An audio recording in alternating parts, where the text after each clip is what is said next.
Post game live.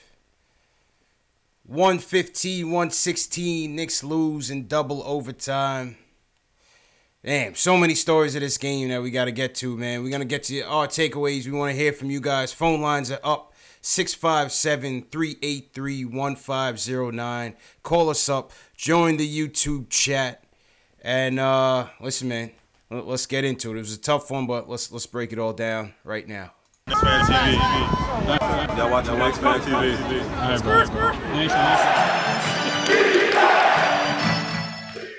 Post game live. CP from the Knicks Fan TV. My man Jay Ellis from the Nick of Time Show. This is the Knicks post game show for the fans, by the fans. Jay Ellis. Dog, man. We lost a tough one out there tonight, man. Who knew that this game would go into double overtime though? First and foremost, I did. Nobody did. I'm not even sure I wanted it to.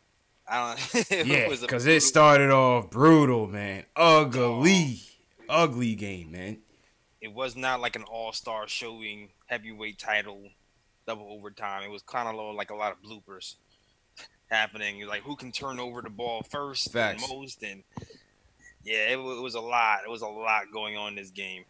That's a fact. Like heroes, follies, people were getting minutes that you used to getting minutes. So much, man. So much, man. Well, first and foremost, the story tonight, I think, was it's kind of funny how the story kind of started and ended with ISO, right?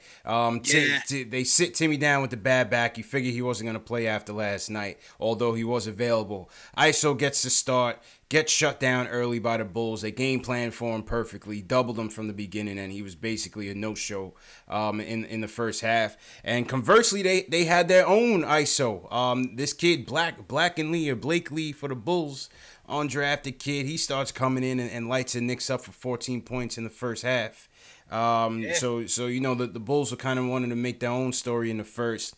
Obviously, Zach LaVine was a problem to be had.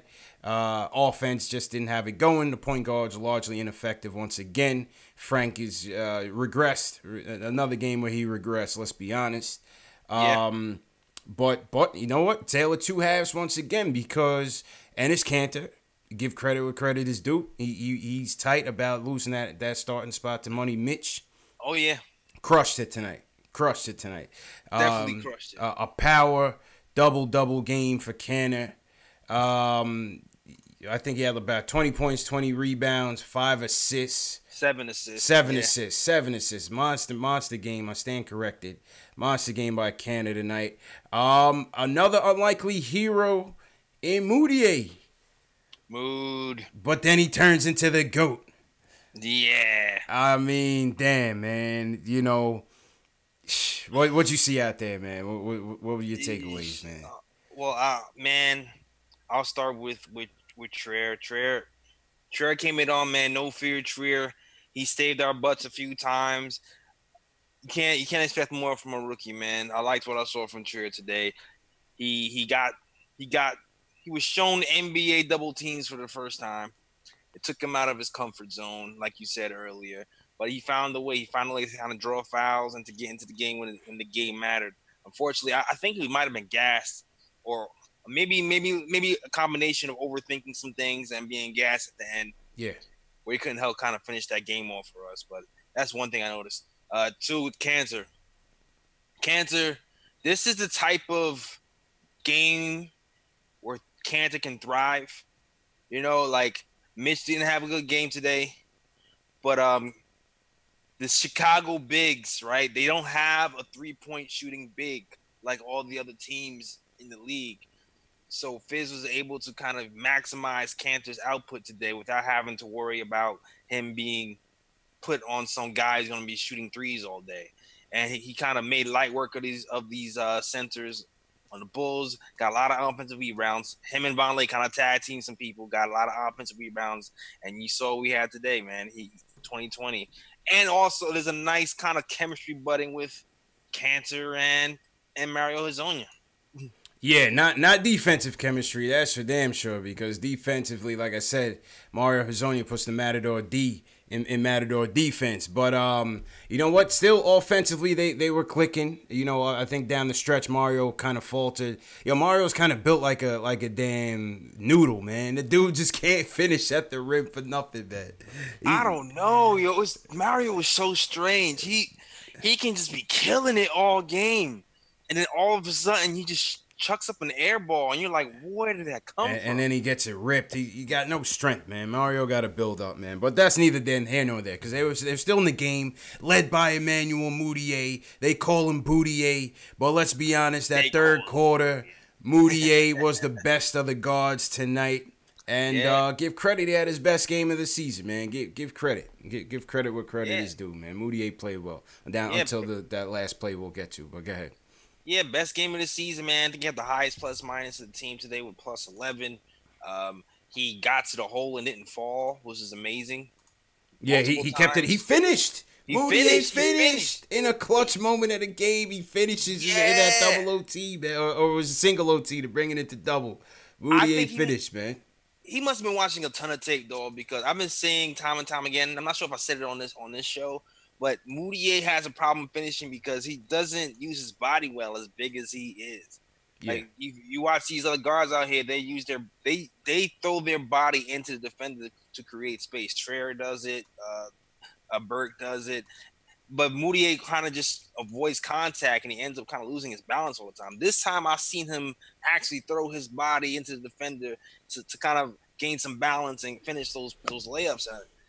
And he did it multiple times today. Facts. Give him credit because he kept us in that game. But and we'll get to that last play in a little bit. But what did you think of? ISO had that clutch three down the stretch. Well, what did you think? I thought Fizdale went a little too, for lack of a better word, ISO heavy.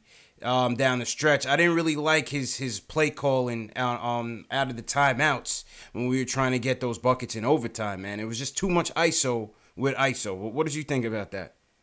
Yeah, it was strange. It was like, okay, so ISO is the lead guard now?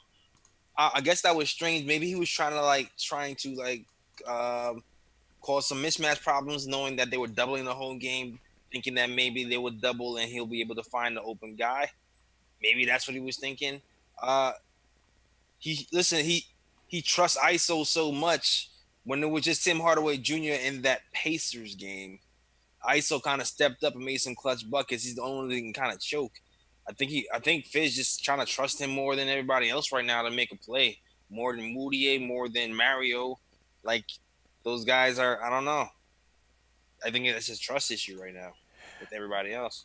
Yeah, I agree. I agree with you. It's definitely a trust thing. I definitely agree with that. But I just thought there was a lack of imagination with the play call. I mean, it was obvious they was going to Alonzo Trier. I mean, those one-on-one plays is so easy to defend. I just thought we could have used a lot more creativity on the play calling down the stretch. But that's been a theme too. Like when you think about like the play calling from Fizz in the final moments, it always seems to kind of end in a turnover or a fumble or something. I'm not sure if that's like I'm still trying to figure out if that's more of Fizz fault or a player fault. You know what I mean? Right.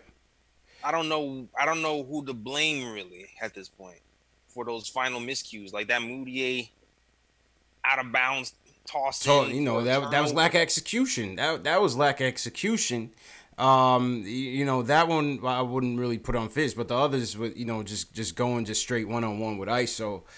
Give credit, ISO bounced back in the game, but I didn't like the play calling. I thought we could have been a little bit better with the play calling, man. Would you want to do a pick and roll with Mudiay and Cantor? Something, get something going. I even like when they had they inbounded the ball and they were running those screens for Dotson, who was getting open looks for three. Even something like that. But I mean, just to, give it to ISO and let him go to work. And when he's not, the best passer, especially when they trap him in the double teams, I thought Fizdale skipped a beat there. I thought he skipped a beat there. is it, Zach LaVine had a monster game, 41 points. To give credit where credit is due, but I think the reason why we even got this game to overtime was because there was that moment down the stretch where he hit those back-to-back threes in the fourth, and then you could tell he just wanted an MSG moment, man. He was just trying to hot dog, and he took some real early in the shot clock shots, real ill-advised shots, and that's when we was able to make some plays on the other end. And get the ball into overtime. Yeah, man, LaVine was killing us all night, and yeah, I feel like Fitz tried to kind of counter a little bit. He kind of trapped them a few times, caused a key turnover at one point. Yeah, that helped kind of tilt the game our direction for a stint. But man, LaVine is tough, man. Yeah, LaVine was tough. Dotson tried his best. He made some good plays on LaVine, but overall, LaVine was just too much for us. And then obviously at the end, Moutier kind of cost us with that silly foul. I mean, would you argue it was a ticky-tack foul, or I mean, I couldn't get a good look from the replay, man. Like, I'm not even sure if I blame Moutier for that because of the circumstance. LaVine kind of drove to the whole point, certain seconds left. LaVine pretty much escaped. Moody had to rotate at the last second. So that's either a layup or try to block the shot. I feel like you just got to live or die with it, man. At that point. You know what I mean? At that point, he was too close. I don't know, man. He was so close. It wasn't like he was an impossible shot. He was on the move going towards the basket. And he was like 10 feet away, maybe closer. I don't know if you really blame that on Moody. That was a good little shot fake by LaVine to get him open on a curl play. Facts. Man, all in all, it was a tough loss, man. It was a valiant effort, ugly game, strong finish, tough start, but strong finish. Let's go to the phone. Zane from Cleveland's calling in. He wants to talk about the game. And Moutier. Zane, what's going on, man? Hey, what's going on, guys? That game completely killed me, man. Yeah, that was rough, man. That was rough, man. But I will say so. Isozo is the real deal. Like this brother is clutch. Like he hit a couple threes over there, took us to overtime. He did everything in Chicago was smart. They like double teamed him many times. I don't blame Isozo at all for anything. I actually blame Kanta a little bit. Like I know he had a monster game and everything. Don't get it twisted. Like he put us in there. But Zach LaVine had many uncontested layups where Canada was guarding him, and it kept going every single time. I don't understand why Fizz didn't put Frank in the game and have him guard Zach a little bit. I don't get that. I get it. But I mean, all in all. Wait, say that. Wait, Zane, put who in the game? I couldn't hear you. Sorry, put who in the game? Frank. He said Frank. I don't understand. Okay. Yeah, I mean, I see people in the chat arguing that too, why he didn't go to Frank, but Frank just didn't have a good game overall, man. Sorry, Frank, I don't think Frank was gonna. I think I would rather live or die with Dotson tonight on LaVine. I don't think Frank had it. He was way out of rhythm on the offensive end. He couldn't hit anything, and Frank just didn't have it tonight. You know what I'm saying? Yeah. He didn't have any impact on the game, and I'm a Frank guy, but today was not. There was nothing he was giving us on offense, defense. Yeah. Nothing, man. He just, I don't know. Well, he's in his head right now, right? He needs to snap out of it. He's hitting great shots. He was shooting 40% from three earlier this year. Yeah, true indeed. What's your next point, Zane? I said Kansas seriously needs to work on his defense, man. Like Zach kept getting past him, and it was frustrating to watch. Yeah, but he seriously needs to work on his D. But overall, I was pretty happy with this team. Another game towards getting Zion in the draft, hopefully. Team Zion, okay. Okay. Well, yeah, thanks for the call, man. Yeah, he's Team Zion, J. Ellis. Team Zion. If you get Zion, who's getting cut? You're going to have 67 small forwards on this team. Facts. I wasn't feeling Fizz's play calling down the stretch, man. I wasn't feeling it. Let's be real. I wasn't feeling them play calls. I thought they were kind of weak. You know, I mean, there was a lot of things that went wrong down the stretch. You know what I mean? But yeah, it's a learning experience. We chop it up to a learning experience once again. We keep coming across these different scenarios in these games that, you know, it's a teaching moment for this team, man. That's all we can say. It's a teaching moment for this team. It is. That's for sure. Hopefully we'll learn from these. We had a lot of these, man. And you know what? We have to kind of remember too. We didn't have Tim Hardaway Jr. this game. No Timmy. This Knox game. came in, but I knew Knox wasn't gonna play that much. They said he was available, but somebody was arguing with me today what available versus playing means, and I was like, just because he's available means he's probably not gonna play if that. You know what I'm saying? And what Knox get, like 5 minutes tonight? Yeah, he got 5 minutes, and that's about it. And you know what? Too, I want to point something else out. Who else got 5 minutes? Did you see Lance Thomas today? Yeah, no Lance. Good job by Fizdale on that. No Lance. It's already started, man. It's already started, man. It's already started. Julian from Westchester, he said he's not a Cannon guy. Julian, what's going on, man? Yeah, what's going on, guys? What's good, man? You want to talk about a roller coaster game? That was something different. But, like, I know what y'all was saying about the play calling, but on defense, like, I know Ennis had a nice number game, and it looks all nice, but most of those rebounds he got were, like, putbacks off of the brick layups he was already putting up, if you really want to think about it. But, you know, on defense, like, he's just not sliding his feet. He can't slide his feet. You can't teach someone to do something that can't be taught. Like, Mitch just has that gift where he's like a quick pitch athlete and he can cover ground quickly. So I'd rather, you know, live and die with Mitch on defense. And, you know, maybe we don't finish this game in double overtime. Maybe we finish this a little earlier. And we lose, but I'd rather Mitch develop his defense in late game situations than have Ennis running around with no garbage on defense. I hear that. So, yeah. I hear that, but at the same time, I mean, without his production down the stretch, we don't even get it into overtime. You know what I'm saying? So I mean, you gotta live or die with it. That's the thing. At this point, I mean, today was one of those games, man, where like he got people in foul trouble. He got Mark Carter Jr. out the game. He had Robert Lopez kind of guessing out there. He was the second highest plus minus on the team. Fizz is trying to still win the game. You still gotta try to win the game. You still gotta try to win the game. No, but if you're about developing the guys, you gotta think like this game is not gonna mean anything. Hold on. It's a balance, dog. Like Mitch is, we're not gonna act like Mitch is playing 34. Huh? Yeah, it's a balance. I agree with you, J.O. So it's a balance. It's like you're not gonna act like Mitch is not playing 34 minutes a game and he's already starting over Cantor. Like, you can't, like, dude. Like, you gotta go. You gotta go with your hot hands, man. You still gotta go with your hot hands. And he made the right play there, not playing. You know, Mitch didn't have it tonight. Plus, he played last night. You gotta keep Mitch on ice and be careful with Mitch. You can't just be running him out there and giving him 20, 30 minutes on back to backs. You know what I mean? Yeah, Mitch is gonna have plenty of times to get to ball out. And Fizz even came out in front of the people and said that, you know, Cantor, the way he's playing, he could be 6th man of the year. That's what he's really saying is he's not planning on taking him off the bench. So it's gonna be fine, man. He's gonna get his time. Mitch is gonna be fine. Yeah, man, we're gonna be all right. And Julian, thanks for the call. Let's go to Q. Q from Brooklyn wants to talk about the game overall. What's good, Q? What's your thoughts on tonight's game, man? Yo, fellas, crazy game, man. Crazy. Yeah, man. And I had to decompress for a minute, man. It was had me going back and forth. I hated Moutier. I loved Moutier. I was mad at Frank. I'm not mad at Frank. I'm mad at, you know, Canner. I love Canner. I'm mad at Fizz. I love Fizz. So it was the same sentiment. I tell you this, fellas, we're going to be all season like this. I really realize it, man. All season, absolutely. We're going to have our ups and downs.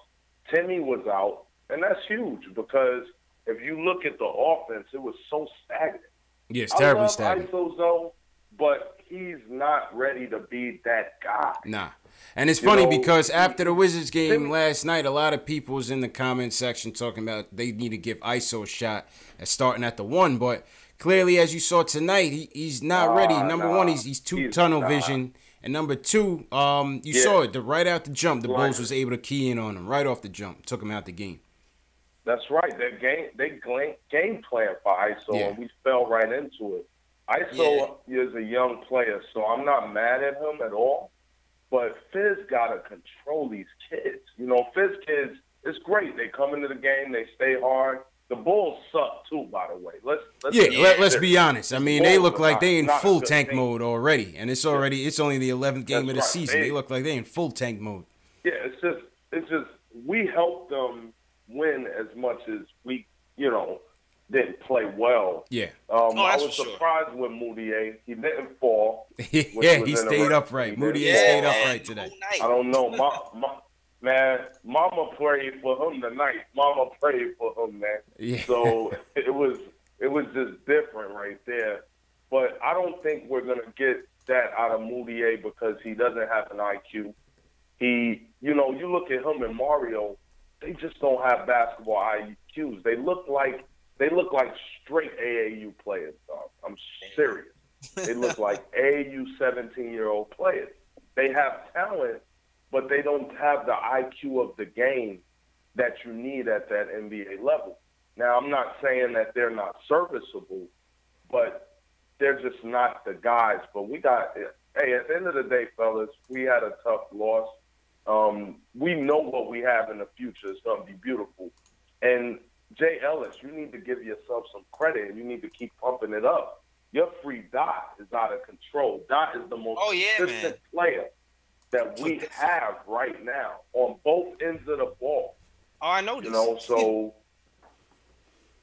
man, it's beautiful. But the last point, fellas, is man, Frank took 2 steps back. Man. He didn't look confident. He looked like he was lost. He kind of looked like he lost a lot of confidence after he missed shots. He needs to focus on just staying stellar defensively and letting everything else come.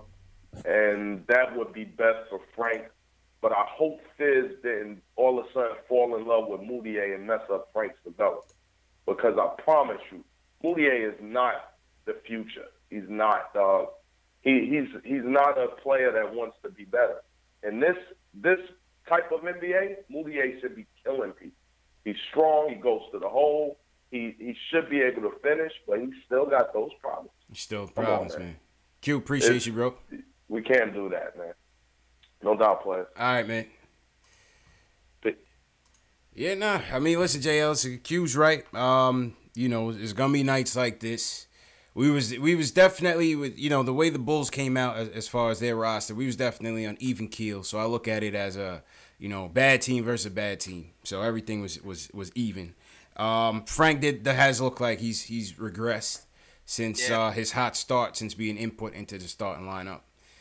Yeah, man. He it's the mentals, man, and then the pressure too is like it's interesting because Frank's handles has gotten better. Sometimes I still feel like he's a little bit stiff, but his handles has gotten better. Like his arms have gotten better, but his legs need to move. You know what I'm saying? Nice. And then on top of that, he does this thing where he'll beat his defender and then he'll stop. Yeah, he'll stop and look for somebody to pass it to. Yeah, like you need to once you beat your defender, make a move. Keep going. Go to the hole. Yeah. Make somebody make a choice. Should I step up and defend you? Or should I lay back? Make somebody make a choice. He did the same thing with Dallas. So he beat Dennis Smith Jr. a few times off a little crossover, got over the timeline, got around the foul line area deeper, and then stopped and pulled back. You gotta keep going sometimes, especially pressuring you, and you had them on their heels. That's the next little step for him because once the jump shot is not falling, you need to find another way to get the score or to kind of run the team or disrupt some things. That's when you have to kind of go all the way, be more aggressive. Don't just rely on a jump shot all the time. Yeah, the two back-to-back games last night and tonight, we had no flow offensively whatsoever, and you could put it on Frank because he's giving the ball up. The guys are forced to go ISO. You got guys like Vonleh and Dotson trying to make plays from the top of the key, just all out of sorts. And I'm looking at Frank, and he's buried in the corner somewhere. So yeah, get the ball. He's got to come. He's got to demand that ball. You're the point guard. Yeah, and make something happen. You know, every time he stops and he's looking to force a play, most of the time he's turning the ball over. Insult to injury, he's not hitting his threes. He's not hitting his jumpers whatsoever. So all in all, it's a bad night for him, and I'm glad Fizdale took him out. Give him a little rest. Let's see what he comes back with on Wednesday, man.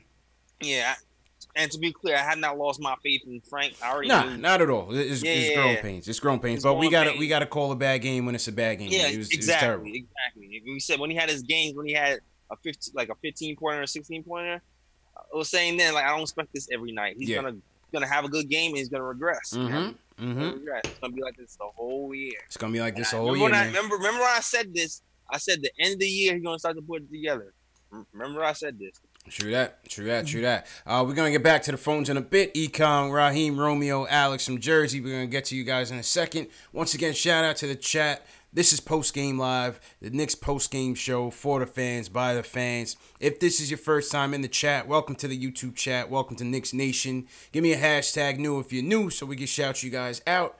Make sure you subscribe to the channel. Make sure you hit that like button, smash that like button for your boys if you want to support the channel. Let's go to the chats and shout some people out. Shout out Michael Parker, JL. It's Michael Parker just sent us a super chat. Mike. What's good, Mike? Yeah, Michael Parker just says shout out to the chat. Cool, yeah, man. He said this is the fourth or fifth time that Fizz got out coached. He said second, Fizz need to stop micromanaging the game. He's way too cerebral. I can't disagree with that, JL. So like I said, I thought down the stretch, I didn't like the play calling down the stretch. You know. Yeah. Granted, we need better plays, but you know, I didn't like it. I thought we needed a bit more creativity on the play calling, man. Yeah, this is ISO at the top all the time. Yeah. I get it. Mix it up a little bit. Facts. Shout out Justin Allen in the chat. He says we're a young team. Breakthrough is coming for sure. Cliff D says Frank was lost as soon as he saw Timmy wasn't taking off them sweats. He said the coach says Frank is a bum. Stop it. Oh my God. Hey, listen, man. I can't. You can't not disagree. You know what I mean? I mean, you can't disagree. You can't disagree. Yeah, man. You know? Can't disagree, dog. It is what it is right now. SS Television says right now Frank is like Derek Fisher, not great on offense, hits the occasional three, good in pick and roll, and not so much ISO. I don't really think he's good at pick and roll either at this moment. You know what I mean? Nah, he is good at pick and roll. That's one thing I'll give him to. He's just not good at ISO. Man, I'm not impressed with any of it, to be honest with you, JLs, except for his defense. Offensively, I haven't been impressed.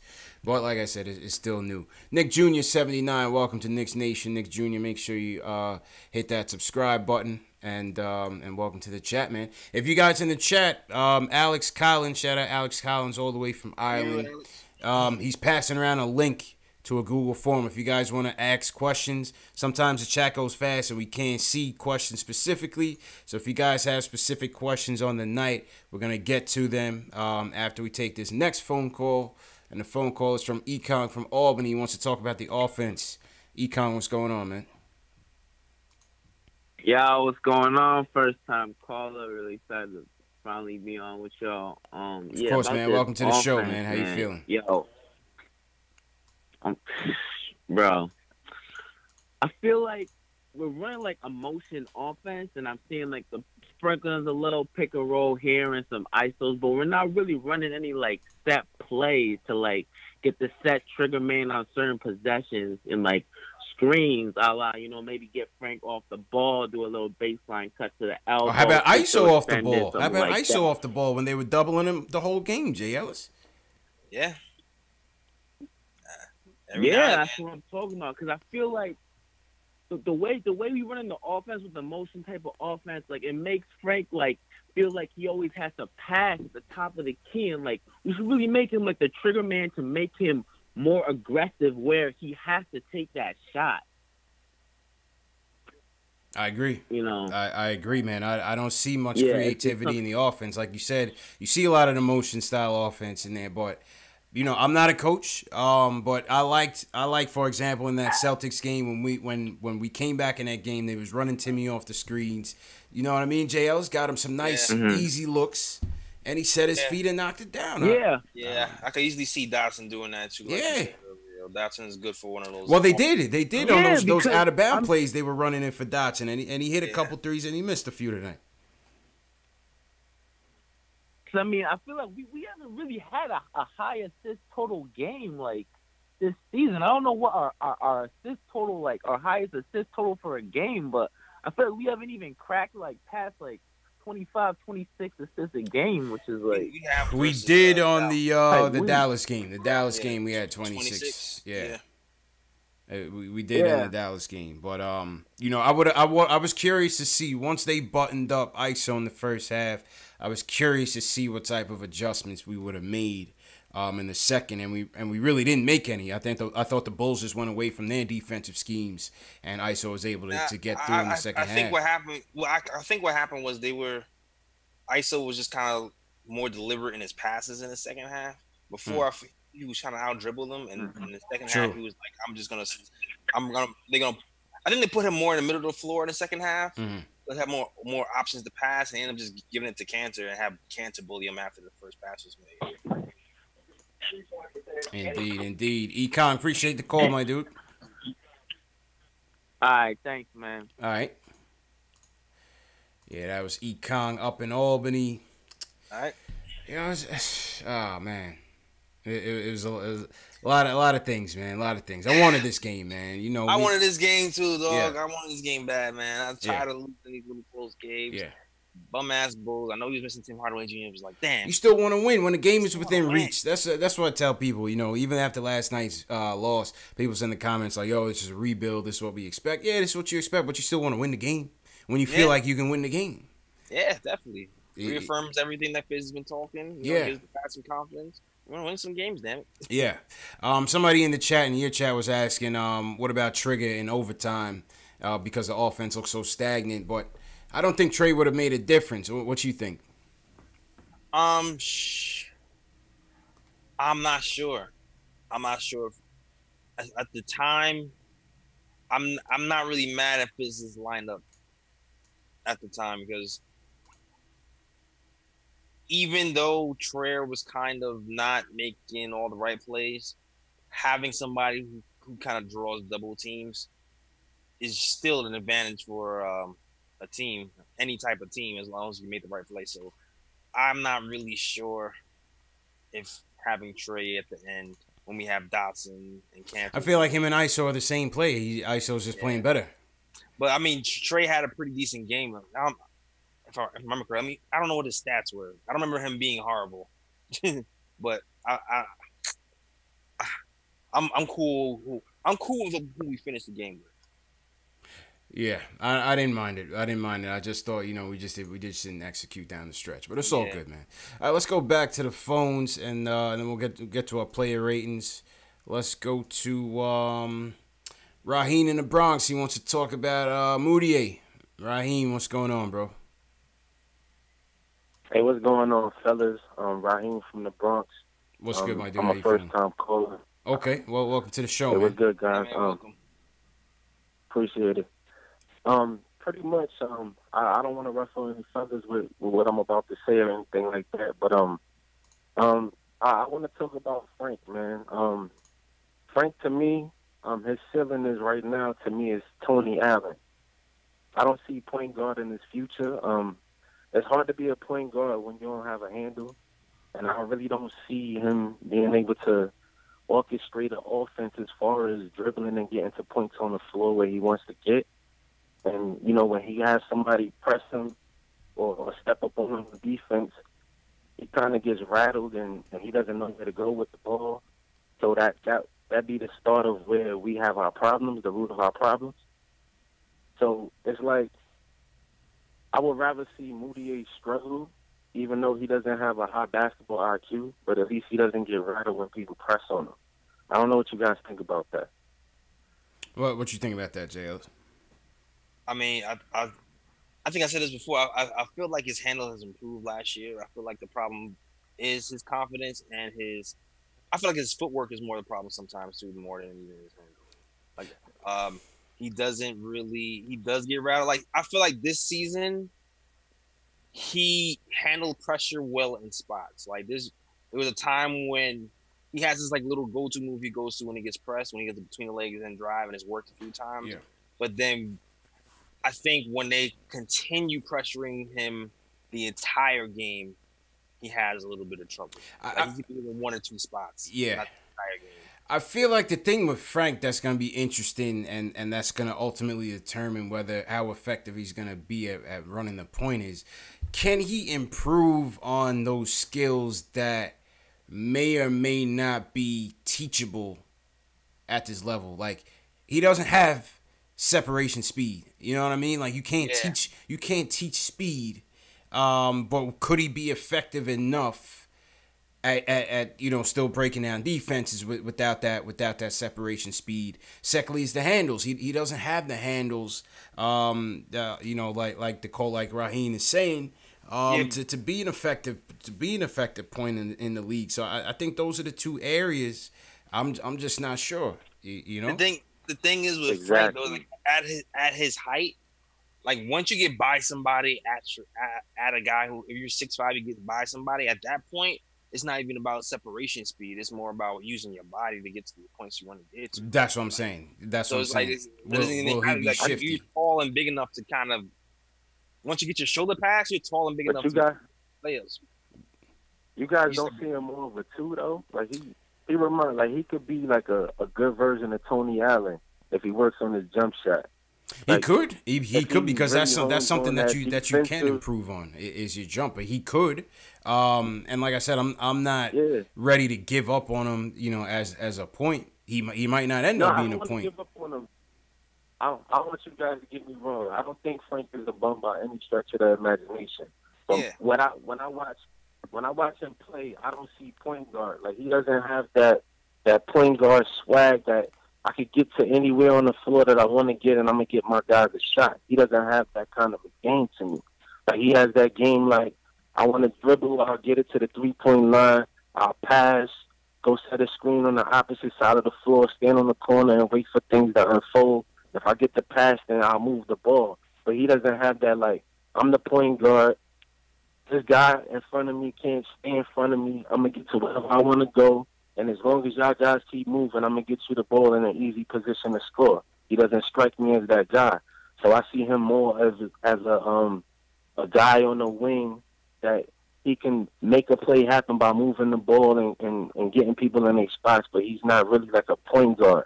And I feel like they forcing him to be a point guard because of where they drafted him 8th overall, and they like trying to force it.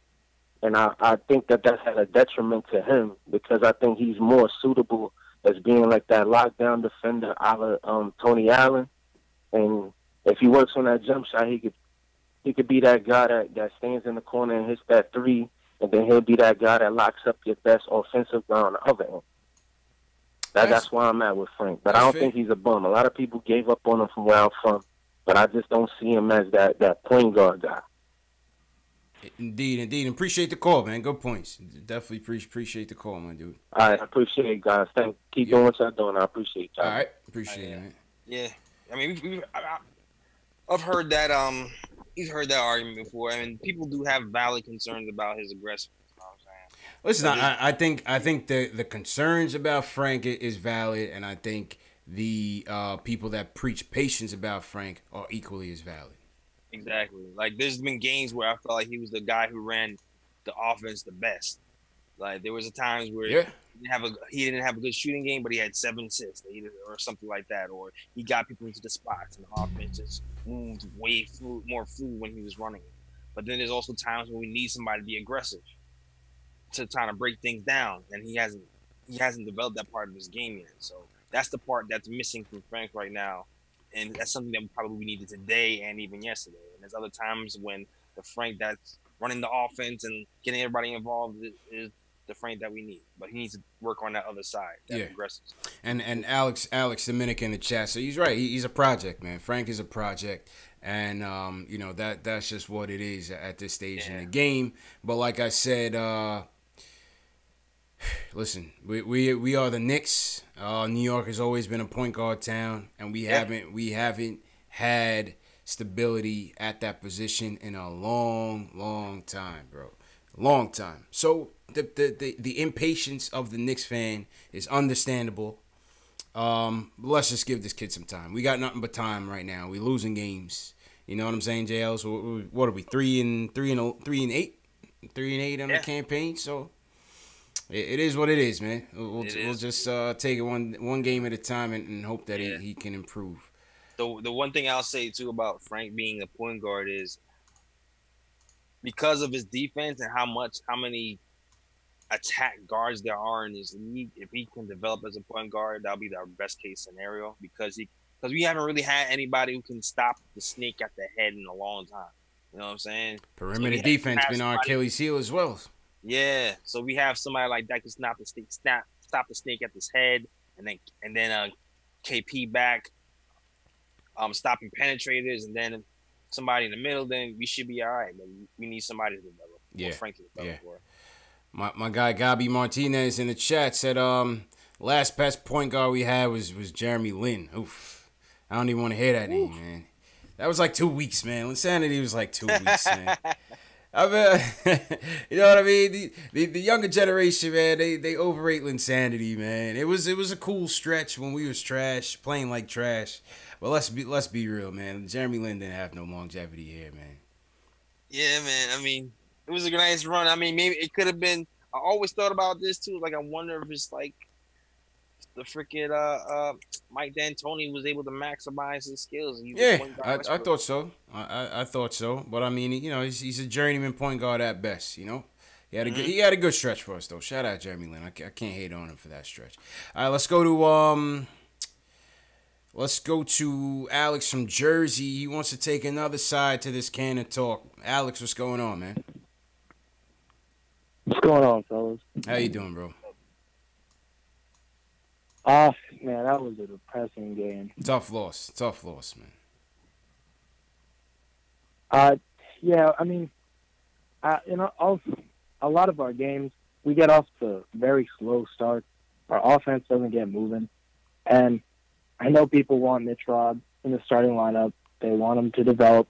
But I think he could develop just as fine on the bench coming off as maybe the new sixth man, probably not to Trier or something.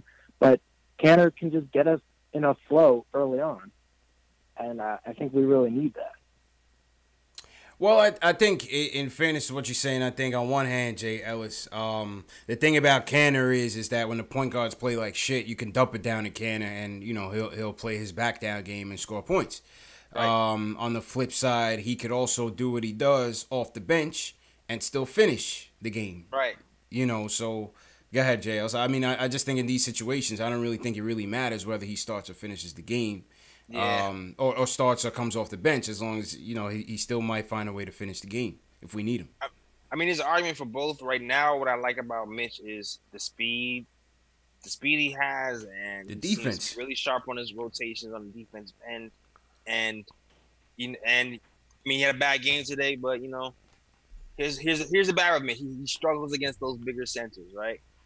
And that's where Cantor kind of shines a little more.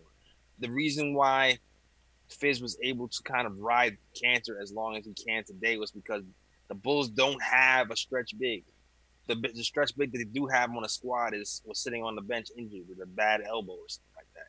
So you were able to play Cantor, you know, 30 plus minutes with no crazy disadvantage.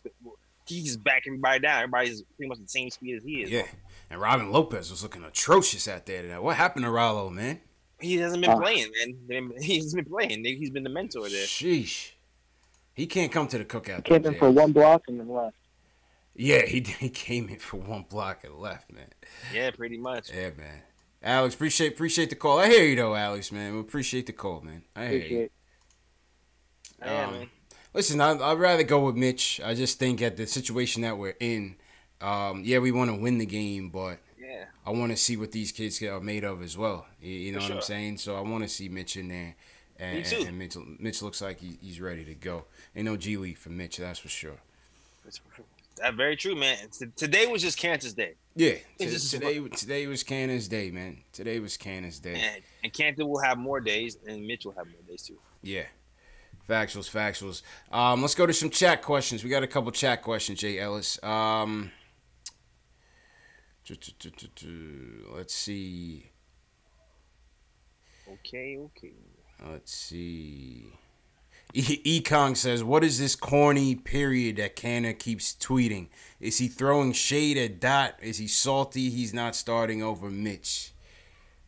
You've been seeing that, right? I don't know. I wouldn't give much credit to it. Is the period mean dot? Is that like code for dot? I think Canna's just trolling. It's the same. Yeah. It's the same way when he did the little Milwaukee Bucks thing when he was about to be a free agent. You know what I'm saying? I think he's just trying to stir up reactions unnecessarily though, JLs. I really don't think it's necessary. You know what I'm saying? Why bring more attention to yourself when it's supposed to be about the team? He likes attention on Twitter. He likes that attention, man. He likes that attention. Yeah. I think once he did the first time and people reacted, he kind of got off with it, so he did it again. Yeah, I think that's what it is. I think that's what it is. You know, he likes that attention, man. But the joke will be on him when he's not on the team next year. So let's just keep it a buck. Just keep it a buck.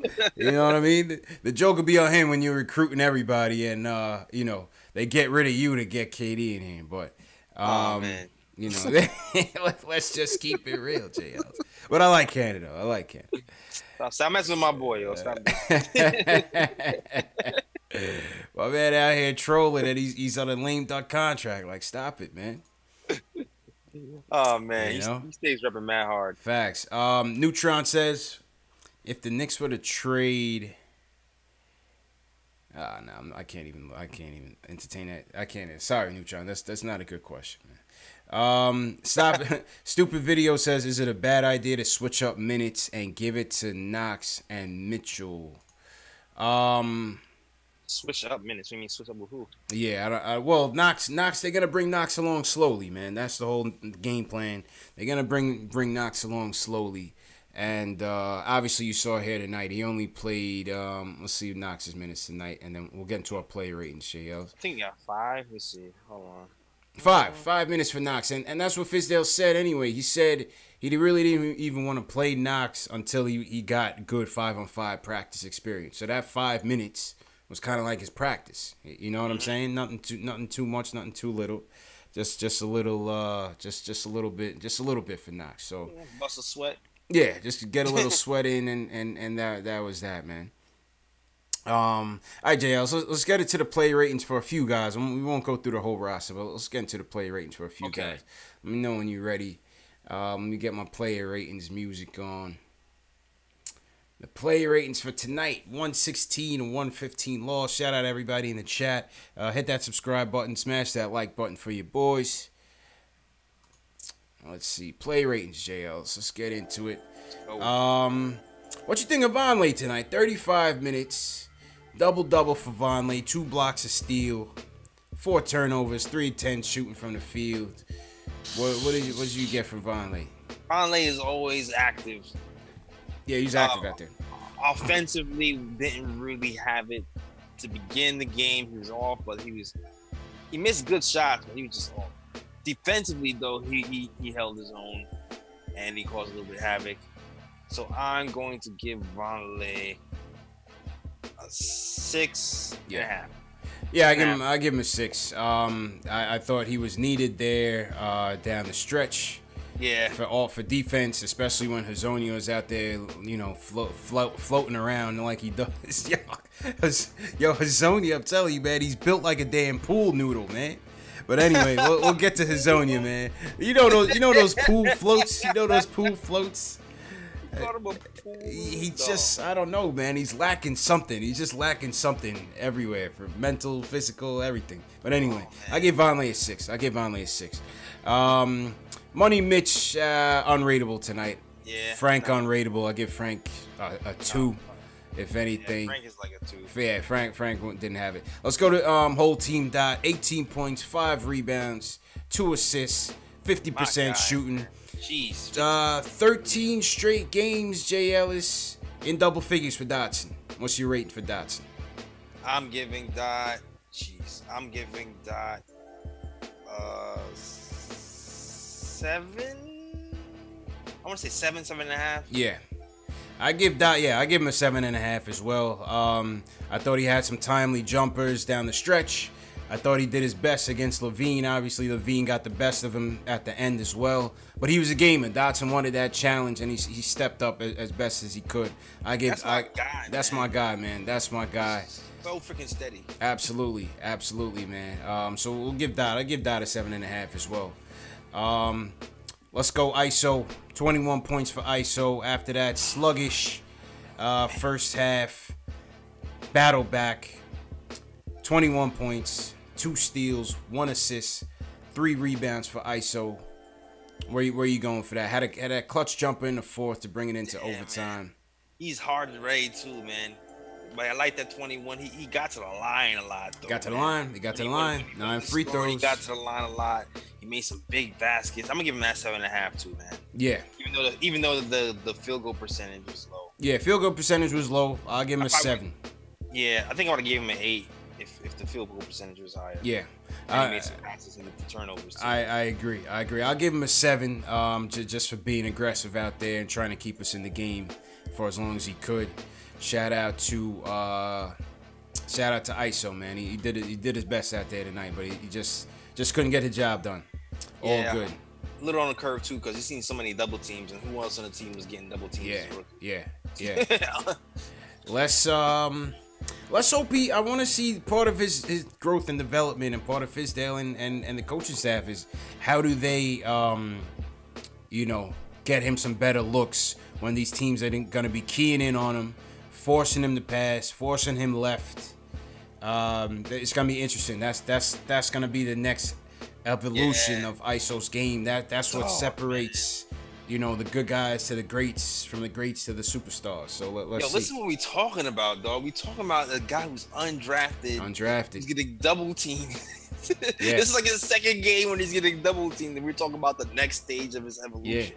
Because he has the skills, man. He has the skills. He just has to, this NBA, man. They're gonna game plan for you. You know what I mean? They're gonna key in on you. I'm just appreciating that we're even having this conversation right now. True indeed. That's all I'm really saying. Like, we're really talking about what's the next stage of his evolution. What's the next stage? That superstar, maybe go-to guy. Yeah. Type of realm. It's like, geez, he's got a skill. Yeah, man. All Seattle boys, like Alex said, ISO, JC, and Nate. Those Seattle guys, them Seattle guards, it's just in the water or something out there, man. Yo, it's funny because I'm reading his comment and said he's lacking muscle in his core, but I'm like, he might just be all core strength, dude. Yeah, he's strong. ISO's strong, man. And he'll finish with contact time and time again. You look at his frame, and he doesn't look like much, but he's still finishing through contact like he's nothing. So I don't know. He might, if he get muscles, it seems like it might be show muscles, but it don't seem like he really need much. It seemed pretty strong to me, man. Facts. Seemed pretty strong to me. So let's go Super Mario. He was pretty super in the first half. Jeez. He earned his name in the first half. Finishes with 15 points, 6 rebounds, 2 dimes, 6 of 18 from the field. That's about 30%. What do you think? What do you think about Mario? I thought first half he's pretty good. Second half, he did good and bad. He did good and bad. Like he was hustling out there. He was making pretty decent shots. Got some nice passes. Then he made like a decent stop at the end when we needed, when he got in front of the ball. Like Jack, he's such like a polarizing guy.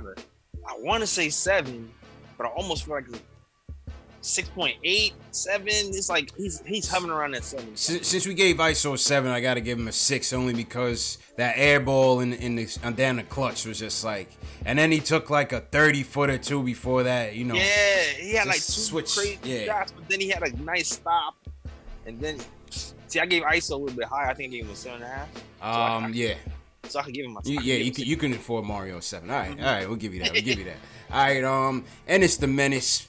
Power game, 23 points, 24 boards, 7 assists, 8 of 14 from the field. Yeah, the defense was lacking. It was real Matador-like out there, but I mean, you still got to give him credit. He carried us in that second half. He carried us in that second quarter. What are you giving Ennis on the night? Yeah, I'm gonna give him an 8, man. I'm gonna give him an 8 as well. I'm gonna give him an 8. Like I know the defense wasn't good, but he was taking players out, dog. Yeah. Like when the Carter Jr. was in the game because of him, and then you had to bring Robert Lopez in the game to see what he can do, and he was just getting boards, and we had 7 assists. Come on, Yeah. gotta give him an 8. I feel you. 7 I assists. feel you. We'll give it an 8. Moutier, the return of Moutier. He could have been the hero. He started off as a hero. He finished the game as Boutier. What are you giving him? 16 points, 6 rebounds, 7 of 16 from the field, plus 11 on the night, the highest plus minus on the team. Yeah.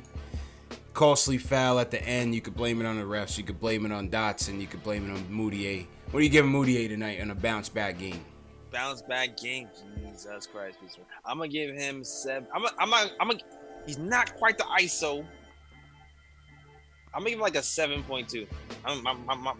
My grades are all over. Yeah, we gave ISO a 7. I'll give Moutier a 7 as well. I thought he was equally responsible for keeping us in the game, and he played well. He was the best guard on the team at the point, better than Frank, better than Trey tonight. Yeah. So give credit. Moutier bounced back and he played well. He 0.2 played well. for not falling. Yeah, he finished. He had a clutch. He had a clutch drive at the end of the game. So and he hit a 3. And he hit a 3. He hit a 3, man. So I'll give Moutier. We'll give Moutier some props. Give Moutier some props there. And finish off Trigger Trey Burke, 8 points, plus 7 on the night, 3 dimes. Quiet game again for Trey. What are you giving Trey tonight? Trey. Yeah, 8, 42. I don't even really remember Trey's contributions. I don't remember him doing anything really bad. Yeah, I'll give him a 5. I'll give him a 5 for being Trey.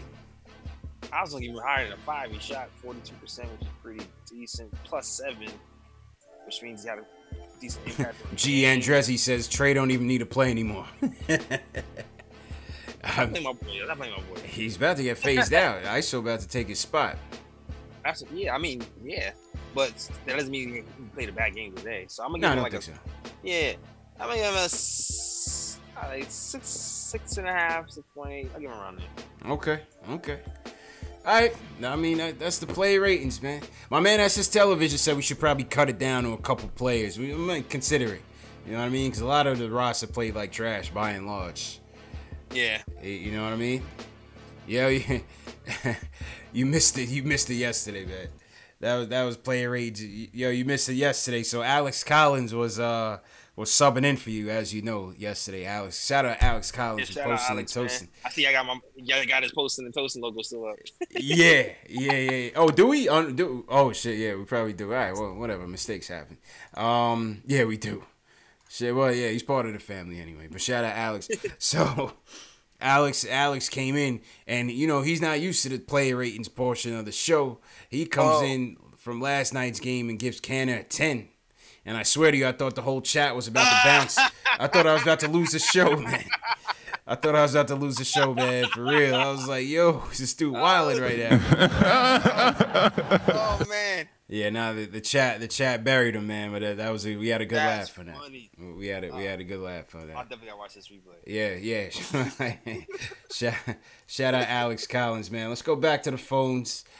Justin in Brooklyn wants to discuss a tough loss, but some moral victories. What's good, Justin? Yo, what's going on, fellas? What's good, man? What up? What's going on, y'all? Hey, I actually want to touch on 3 things, man. Yeah, we did suffer a tough loss tonight, whatever like that. But I feel like a breakthrough is coming, man. Kind of like how Miami was kind of pushing towards the East last year, man. I'm real hopeful, man. I'm thinking that second half of the season, hopefully we can get KP back, man. We could put together a nice stretch, man. What's y'all opinion on that? Based on how we're playing now. Yeah, I think it's gonna be more the same. I think it's gonna be a roller coaster. I think it's gonna be a roller coaster just because we're a young team, without a superstar, without a closer, inexperience abound, and I think you're gonna have nights like this. We don't know when KP is coming back, so I'm not sure. I don't see it. Knox looks like he's gonna be a slow starter this year. J. Ellis, what you think? What I'm hoping for, well, Tim Hardaway Jr. being out kind of hurts us. What I'm hoping for is a lot of close games. Or what I'm thinking is going to happen is a lot of close games, a lot of close losses for the first half of the season. Uh, Second half, we start to figure a little bit things out and get on a little bit of a run, and then get KP back. I don't think we're gonna make a playoffs or anything like that, but I feel like this is kind of the growing pains portion. I think John Macri was talking about how we might be like the 76ers kind of, round where we're just in a bunch of close games and then eventually we start to click at some point, but not make the playoffs. I think that's what's gonna happen with us. Yeah, man, I agree, fellas. I feel like the inexperience is that we don't feed the hot hand. I feel like there's times when Dotson will go on he'll score 5, or we'll get somebody that score five or better, and we're not feeding that hot hand to open up the court. But that's just the youth and inexperience. You know what I mean? Yeah, I agree with that, and that's also just bad point guard play. That ineffectiveness at the point guard. Yeah, fellas, and I also I'm a high believer in Frank, man. Me personally, I wrote in the chat. I feel like Frank, his sky and his max is a possible Nick Batum type player because people are sleeping on his versatility. What's your opinion on that? It could. I think regardless of what it is, you just want to see some more confidence. Confidence on the offensive end. You know what I mean? I would like to see his position get more defined as he continues to get older. But I think regardless of what it is, his confidence has to get there. His confidence has to get there. Definitely. Yeah, because Frank can actually stretch the floor. He's very crafty. Like the way he uses the screens, either to get to the basket to set somebody up, or just to use the screen to get an open three. He just got to get that confidence. He could be, I could see Frank close to like a 38, close to a 38% three baller if he gets the confidence. He's 6'6". Why not? Yeah, I mean he was doing that in Europe, man. He was a good 3-point shooter in Europe. So even before he got here, I was like, yeah, Jay, that's why I'm bringing it up. Jay Ellis, see, that's why I'm bringing it up. Like I watched Frank's his highlights. He was thriving as a 3-and-D kind of player, So he just has to have that to translate over to this NBA game, man.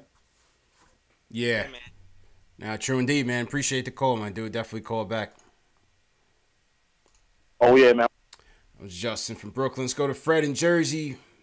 Fred, Timmy didn't play tonight, man. Well, what was your takeaways on the game on this tough loss tonight? Man, first off, good to see y'all. I mean, good to talk to y'all fellas again. Yeah, man, likewise. Always rooting for y'all. Definitely appreciate it. Love the show. Appreciate it. But yeah, man, this game, I want to see if y'all agree, Jay Ellis and y'all, did Fizdale get out coached by Fred Hoiberg? Like a team that gave up almost 100 at halftime to the Golden State Warriors came to your arena. And, like you said, Timmy didn't play, but still, the Chicago Bulls is not a good team.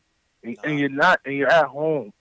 And the reason why, and I didn't see most of the game like the first half I caught it in and out. But you could see they missed Timmy apparently. Oh, of course. But apparently they missed Timmy big time, man. They couldn't shoot. They couldn't hit nothing in the first half. They were terrible. Yeah. Yeah. Dotson went off. Dotson was. I like to see what Dotson is doing. Like when your star player is not there, it's good to see who's going to step up. And Dotson has been consistent. We love Dotson. We just hope. It's just that, but it just feels like Fizdale lost the game towards the end because he falls in love with Trier, and Trier's a great player. Like Trier's a good player, but he just falls in love with him, and it just handcuffs the team because you run into plays that's similar to what we see on Tim Hardaway Jr. Like the plays are similar, and this is like a free for all, and they just putting up bad shots so they don't get a good shot, But I just want to know if y'all agree that did Fizdale lose this game? Good question. I know. JL, you want to tackle this first? Go ahead. I like Fizz. It's hard to say because we didn't have Tim Hardaway Jr. I would say that the Bulls had a pretty good game plan, and they knew the double Trier, and that took him out of rhythm and took us all out of rhythm. So in that aspect, I can say the coach had a better game plan from the jump. We didn't adjust to it, but but that's also like that's a rookie too. So it's tough to say. I will say that, like CP said, the end of the game situations. I didn't like the plays at the timeout, man. I did not like the plays at the timeout. I thought they were terrible. Yes, he was burning timeouts like they were going out of style.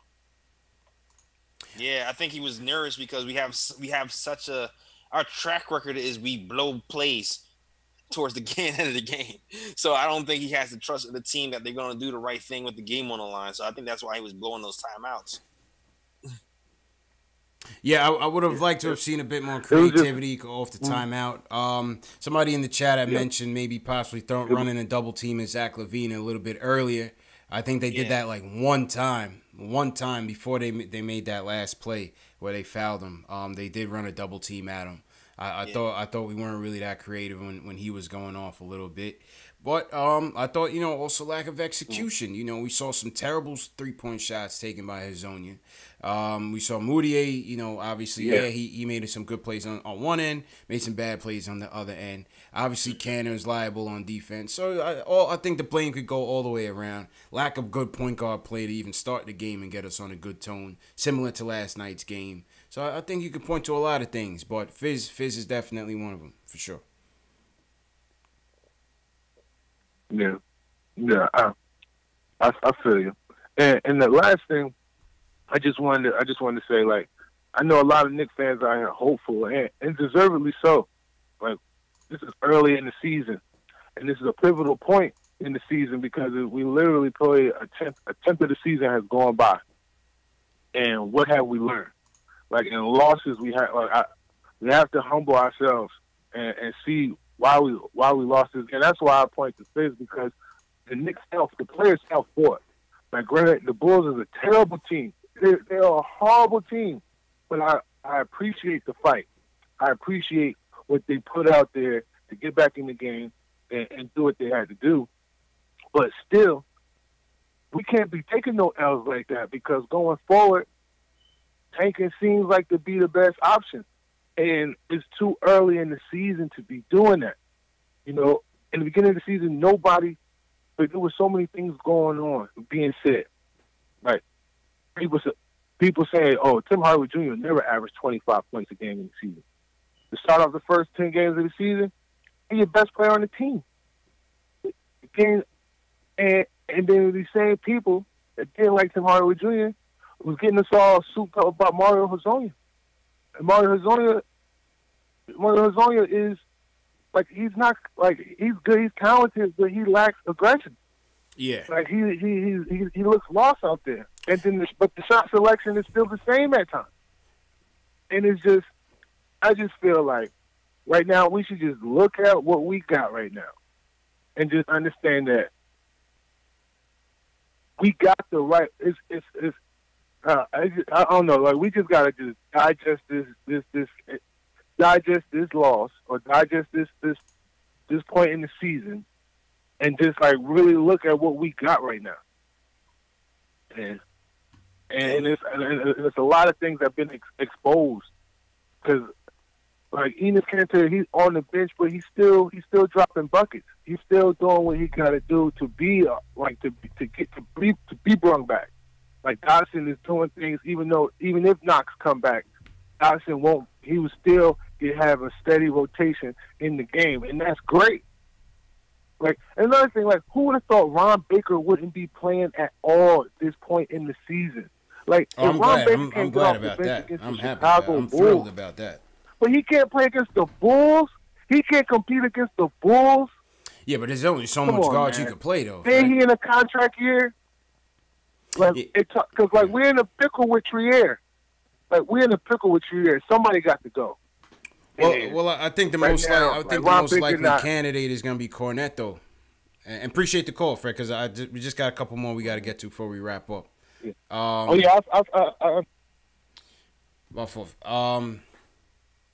He was saying Baker. I mean, we play so many guards, JLs. You can't play everybody. Can't play everybody. You know what I mean? From Frank to Trey to Moutier to Dotson to ISO.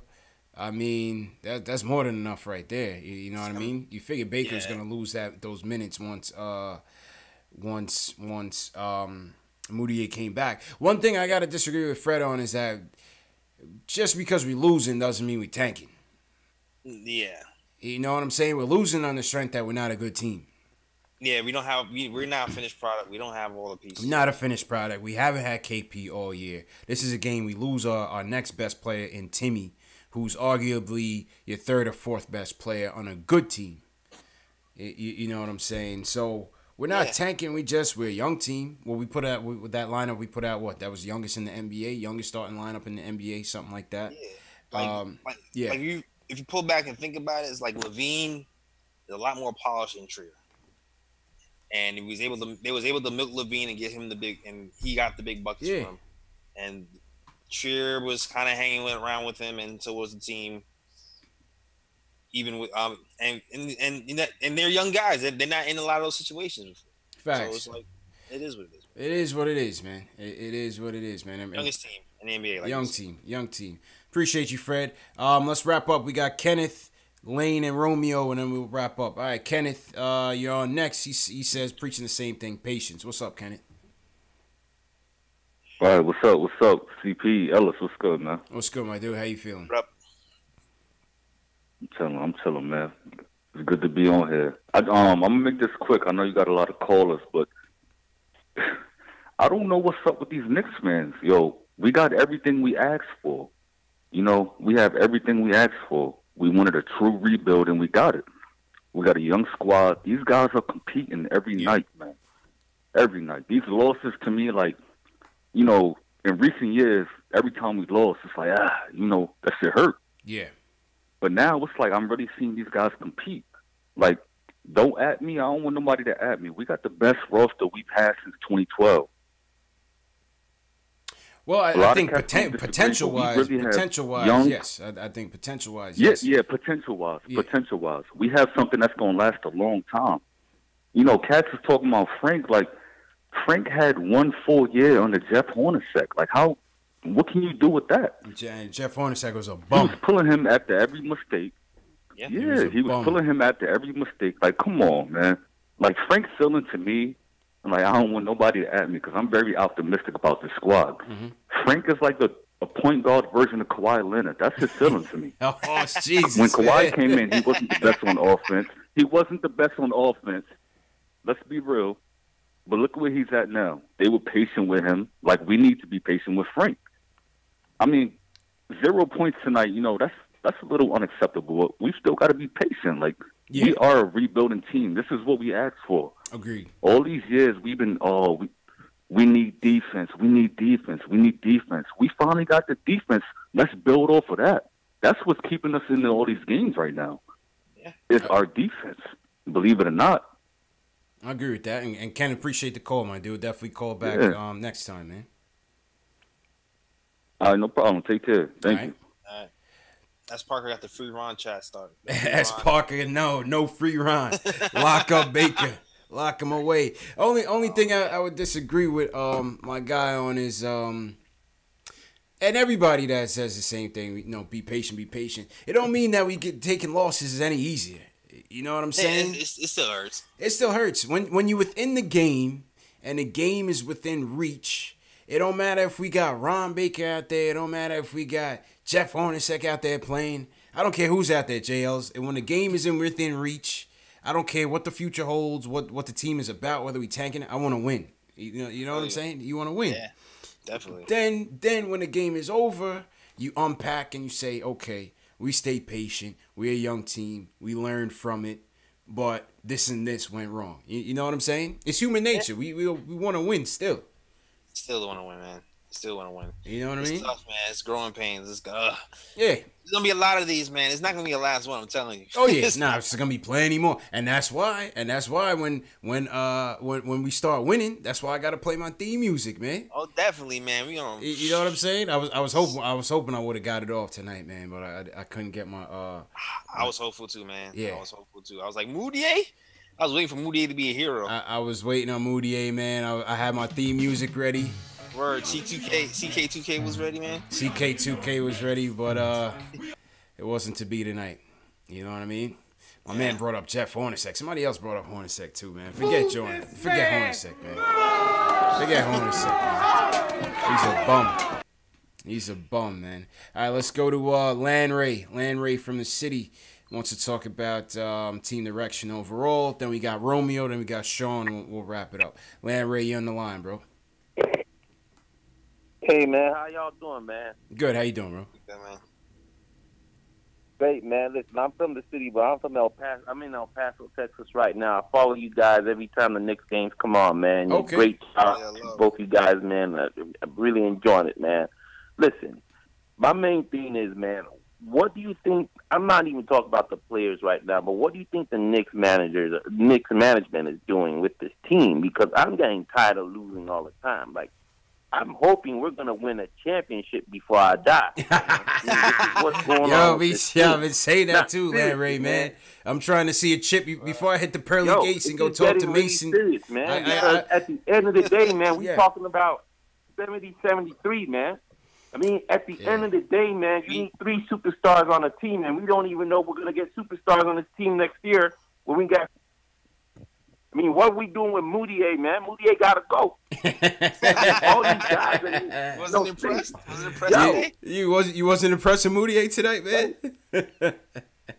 Nah, man. I'm tired of these cats. Like, these cats, we're playing in the NBA, man. Because somebody got 10 points. 3 superstars on the team, bro. I hear you, man. I hear you, man. What's going on with Knicks management? What are we trying to do? Because at the end of the day, I mean, that's what I'm asking you guys. Because it seems like you guys saying we're not tanking, but we don't get the talent to win the game. We had no business losing that game tonight. Period. We do not lose to the Bills at home. That's a trashy team. And then it doesn't seem like Kevin Durant's coming next year. It doesn't seem like Kyrie's coming next year. So who's coming next year? If Porzingis is the best player on our team, and then Timmy, and then they get a fringe player to sign next year, we're not winning no championships. And that's what I'm looking to get. I mean, I'm from the era of Patrick Ewing, Starks, Oakley, Harper, Mason. Me too, man. And that team didn't even win a championship because they didn't give Patrick no help. Me too. But what does that tell you, Larry? It's hard as hell to win a championship in the NBA, man. That's just what it is. But right now, we doing it the best way to do it, and that is through the draft. And it's going to be a slow burn, man. It may materialize, Jay Ellis. Knox may turn into a superstar. He may turn into a bump. KP may turn into an all-star. He may turn into a borderline also. We just don't know. So the development of the players is going to be key. And you may not get KD, you may not get Kyrie, but you have to stay financially flexible. What you think, Jay Ellis? Yeah, but we were in the assets, yes. Portion of our rebuild. I mean, tanking, not tanking, that's semantics, right? Yeah. They don't want to say they're not saying tanking because tanking implies the team is losing on purpose. They're trying to win. It's a development tank. It's a development tank. Yes, they're trying to win with young pieces. They're not trying to throw a game. That's different. So that's what's happening right now. We're gonna throw these young guys out here, hopefully develop them into competent basketball players. So by the time KP comes over here, we'll have more pieces. We'll have guys who are able to play some ball, and hopefully even attract a free agent or two to come here. That's really what's happening. I hear you, my brothers, but then what I'm hearing is if we cannot sign no free agents next year, then we got to wait like how Philly rebuilt their team. We got to wait 5 years of losing, man. That's it. It hurts, man. That's it, man. On the head, bro. It hurts. There's no quick fixes. There's no quick fixes. Land Ray, appreciate you, man. We just we gotta wrap up and get to the last two calls, man. Yeah, man. You guys take care, all right? Thanks for the support, bro. Thanks for the support as always, man. All right. I mean, that's just how it goes, Jay Ellis. You know what I mean? We might get lucky, we might not, man. I continue to say it's the hardest league to build a championship, but we on the right path to trying to do that. You got to get lucky. Mm-hmm. You got to be in a position where you have enough assets to turn those assets into bigger pieces, like a la Danny Ainge, who's been doing it for the last 10 years and continuing to flip and flip and flip. And may end up with Zion with the third pick. and then we good. Like, listen, man, we know what we doing. It seems like this regime knows what they're doing with picks. We got Trier running the offense. He was undrafted. So, it's different ways to skin this NBA cat. We'll see, man. We'll see. Romeo from Brooklyn, he wants to talk about Zach LaVine's career high. Are you a Zach LaVine fan, and you just want to talk about how he trashed the Knicks? What's good, Romeo? I just want to talk about how he trashed the Knicks. Because the Knicks, I don't think the Bulls are my favorite team. Okay. All right. Cool, man. On that note, we're gonna let you go. And thanks for the call, man. My guy called and said the Bulls are his favorite team. J. Ellis, come on, man. Man. Come on, man. And the funny thing is, he was waiting for like a good 20, 30 minutes, man, just to get that off, man. Sorry, Romeo. I mean, the Bulls don't have anything cool like this. So. Yeah, sorry, Romeo, man. This ain't Bulls Fan TV, brother. You got to call Bulls Fan TV, my guy. All right, Sean, let's wrap up with Sean, San Diego. What's good, my dude? How you feeling?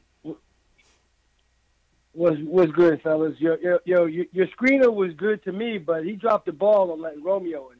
Yeah.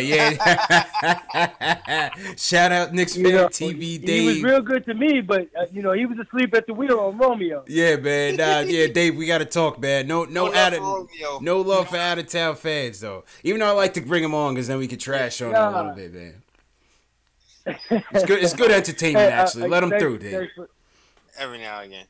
Yeah, I thanks for the opportunity, man. I just wanted to touch on something you had said previously, and I don't know if anybody else had brought this up, but you said, you understand where we're at as an organization, but if the game is within reach, I want the dub. I'm with you. I want the dub. Mm-hmm. We down by 40, fine, but if it's there for the taking, and the thing that bothered me the most during tonight's game is you saw how the Bulls double teamed the undrafted rookie.